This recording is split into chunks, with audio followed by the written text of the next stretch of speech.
gente vai começar falando do curso, né? O que é vender no mundo de hoje? Você pode falar um pouquinho desse curso pra gente? Gisele, o que é vender no mundo de hoje é hoje o curso de vendas mais assistido no Brasil. Mas o mais interessante sobre esse curso é que as pessoas pensam que o que é vender, devido ao nome, é um curso para vendedores. Claro que a maioria, eu acho que 60% dos nossos participantes são da área de vendas.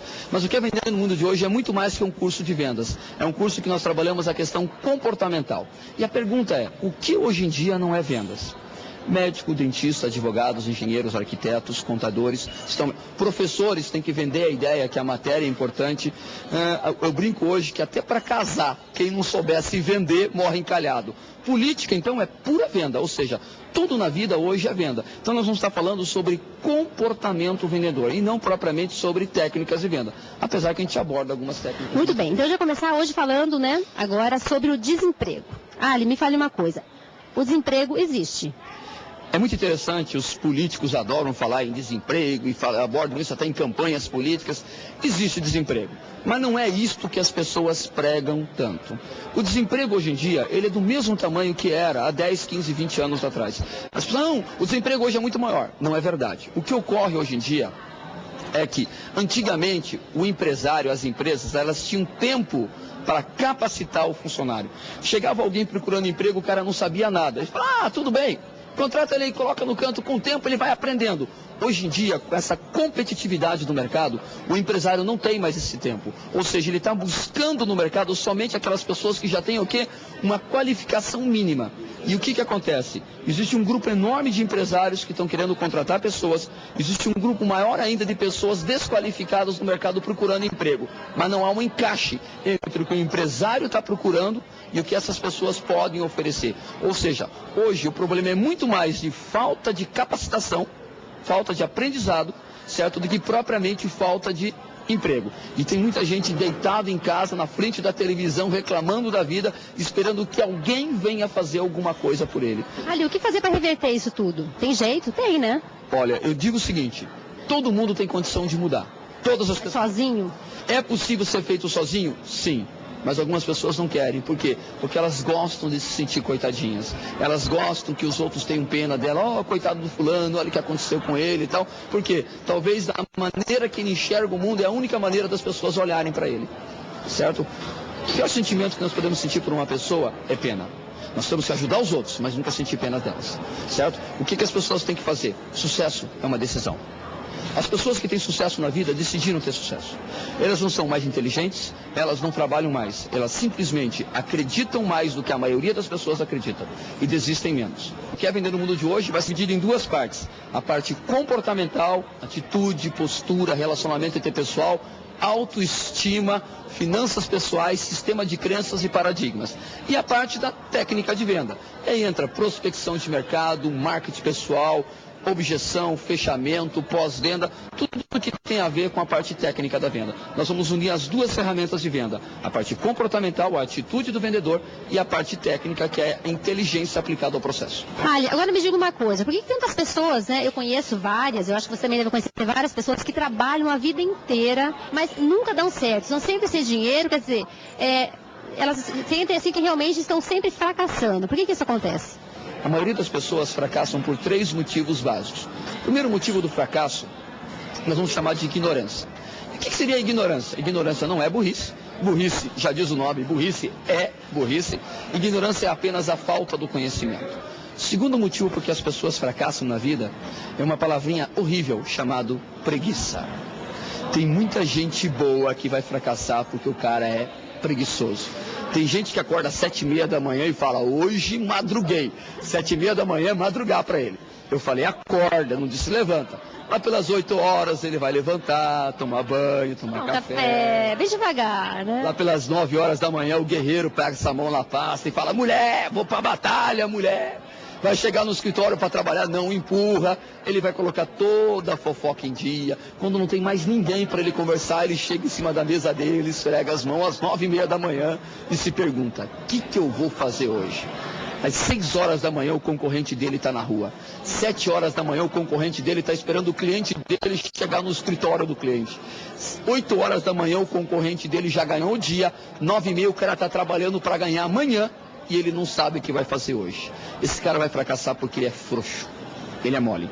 Para quem está nos ouvindo, quem tiver principalmente menos de 25 anos de idade, se você não trabalhar de 12 a 14 horas por dia, o cara simplesmente não sai do lugar. Eu não estou falando que 12 a 14 horas por dia garante o sucesso. Eu estou dizendo que 12 a 14 horas por dia é para não andar para trás. O trabalho não é só aquilo que nós fazemos dentro do escritório. Eventualmente nós temos que parar para afiar o machado. E quando nós estamos afiando o machado, também é trabalho.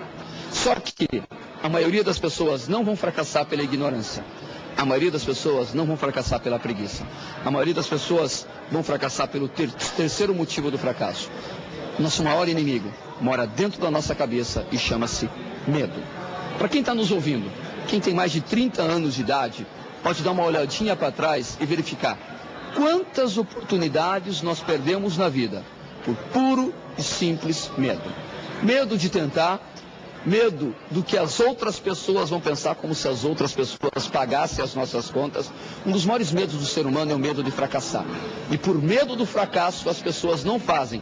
E por decorrência de não terem feitas, fracassam.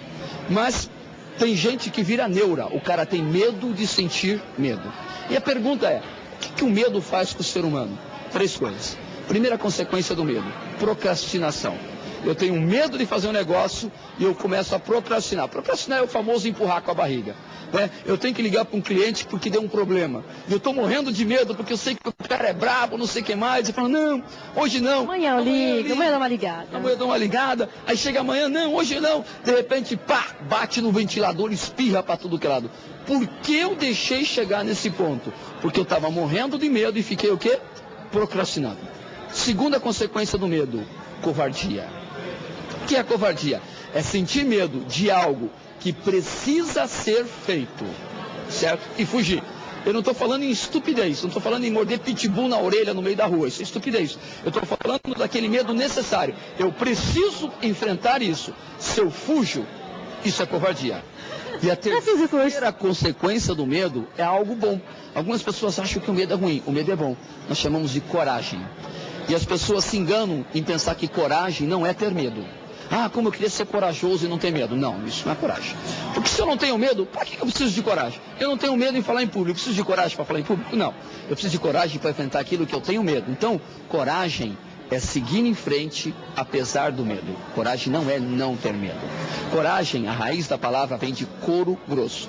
Os poetas falaram que coragem é colocar o coração naquilo que faz. É bonito e tal, mas a raiz da palavra é coragem é ter couro grosso, em frente ao medo.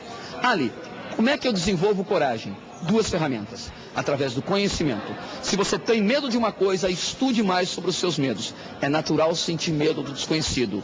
O medo é o filho bastardo da ignorância. Certo? Mas a melhor ferramenta para se vencer o medo chama-se ação. Ação cura o medo. Ali, como é que eu perco o medo de falar em público? Falando. Ali, como é que eu perco o medo de falar com as pessoas? Falando. Ali, como é que eu perco o medo de pular de paraquedas? Só tem uma maneira. Pulando. Os nossos avós muito sabiamente falavam, cabeça vazia, oficina do diabo. Quem não tem nada para fazer passa o dia inteiro pensando em bobagens.